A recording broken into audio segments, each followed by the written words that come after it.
नमस्कार दोस्तों, शिव पुराण में आपका बहुत बहुत स्वागत है। आज हम लोग पढ़ने वाले हैं शिव पुराण की श्री रुद्र संहिता के द्वितीय खंड के 13वें अध्याय को, दक्ष द्वारा मैथुनी सृष्टि का आरंभ। तो चलिए शुरू करते हैं। ब्रह्मा जी कहते हैं, हे नारद, प्रजापति दक्ष देवी का वरदान पाकर अपने आश्रम में लौट आए। मेरी आज्ञा पाकर प्रजापति दक्ष मानसिक सृष्टि की रचना करने लगे, परंतु फिर भी प्रजा की संख्या में वृद्धि होती ना देखकर वे बहुत चिंतित हुए और मेरे पास आकर कहने लगे, हे प्रभु, मैंने जितने भी जीवों की रचना की है वे सभी उतने ही रह गए, अर्थात उनमें कोई भी वृद्धि नहीं हो पाई। हे तात, मुझे कृपा कर ऐसा कोई उपाय बताइए जिससे वे जीव अपने आप बढ़ने लगे। ब्रह्मा जी बोले, प्रजापति दक्ष, मेरी बात ध्यान पूर्वक सुनो। तुम त्रिलोकीनाथ भगवान शिव की भक्ति करते हुए यह कार्य संपन्न करो, वे निश्चय ही तुम्हारा कल्याण करेंगे। तुम प्रजापति वीरन की परम सुंदर पुत्री अक्षिनी से विवाह करो और स्त्री के साथ मैथुन धर्म का आश्रय लेकर प्रजा बढ़ाओ। अक्षिनी से तुम्हें बहुत सी संतानें प्राप्त होंगी। मेरी आज्ञा के अनुसार दक्ष ने वीरन की पुत्री अक्षिनी से विवाह कर लिया। उनकी पत्नी के गर्भ से उन्हें 10,000 पुत्रों की प्राप्ति हुई। ये हर्यश्व नाम से जाने गए। सभी पुत्र धर्म के पद पर चलने वाले थे। एक दिन अपने पिता दक्ष से उन्हें प्रजा की सृष्टि करने का आदेश मिला। तब इस उद्देश्य से तपस्या करने के लिए वे पश्चिम दिशा में स्थित नारायण सर नामक तीर्थ पर गए। वहां सिंधु नदी व समुद्र का संगम हुआ है। उस पवित्र तीर्थ के जल के स्पर्श से उनका मन उज्जवल और ज्ञान से संपन्न हो गया।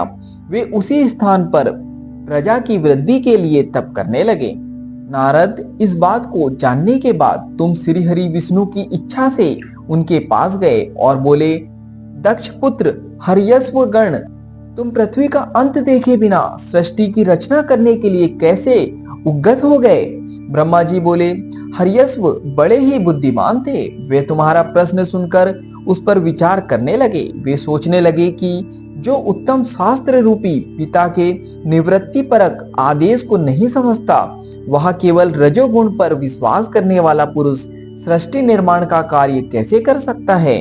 इस बात को समझकर वे नारद जी की परिक्रमा करके ऐसे रास्ते पर गए जहां से वापस लौटना असंभव है। जब प्रजापति दक्ष को यह पता चला कि उनके सभी पुत्र नारद से शिक्षा पाकर मेरी आज्ञा को भूलकर ऐसे स्थान पर चले गए जहां से लौटा नहीं जा सकता, तो दक्ष इस बात से बहुत दुखी हुए। वे पुत्रों के वियोग को सह नहीं पा रहे थे। तब मैंने उन्हें बहुत समझाया और उन्हें सांत्वना दी। तब पुनः दक्ष की पत्नी अक्षिनी के गर्भ से सबलाश्व नामक एक सहस्त्र पुत्र हुए। वे सभी अपने पिता की आज्ञा को पाकर पुनः तपस्या के लिए उसी स्थान पर चले गए जहां उनके बड़े भाई गए थे। नारायण सरोवर के जल के स्पर्श से उनके सभी पाप नष्ट हो गए और मन शुद्ध हो गया। वे सभी तट पर प्रणव मंत्र का जाप करते हुए तपस्या करने लगे। तब नारद, तुमने पुनः वही बातें जो उनके भाइयों को कही थी उन्हें भी बता दी और तुम्हारे दिखाए मार्ग के अनुसार वे अपने भाइयों के पथ पर चलते ऊर्ध्व गति को प्राप्त हुए। दक्ष को इस बात से बहुत दुख हुआ और वे दुख से बेहोश हो गए। जब प्रजापति दक्ष को ज्ञात हुआ कि यह सब नारद की वजह से हुआ है, तो उन्हें बहुत क्रोध आया। संयोग से तुम भी उसी समय वहां पहुंच गए। तुम्हें देखते ही क्रोध के कारण वे तुम्हारी निंदा करने लगे और तुम्हें धिक्कारने लगे। वे बोले, तुमने सिर्फ दिखाने के लिए ऋषियों का रूप धारण कर रखा है। तुमने मेरे पुत्रों को ठगकर उन्हें भिक्षुओं का मार्ग दिखाया है। तुमने लोक और परलोक दोनों के श्रेय का नाश कर दिया है। जो मनुष्य ऋषि, देव और पितृगणों को उतारे बिना ही मोक्ष की इच्छा मन में लिए माता पिता को त्याग कर घर से चला जाता है, सन्यासी बन जाता है, वह अधोगति को प्राप्त हो जाता है। हे नारद, तुमने बार बार मेरा अमंगल किया है, इसलिए मैं तुम्हें श्राप देता हूँ कि तुम कहीं भी स्थिर नहीं रह सकोगे। तीनों लोकों में विचरते हुए तुम्हारा पैर कहीं भी स्थिर नहीं रहेगा, अर्थात तुम्हें ठहरने के लिए सुस्थिर ठिकाना नहीं मिलेगा।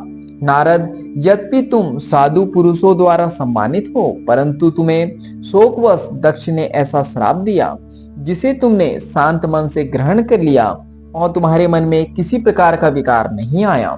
तो यहाँ पर शिवपुराण की श्री रुद्र संहिता के द्वितीय खंड का 13वां अध्याय समाप्त होता है। आज के लिए इतना ही। धन्यवाद।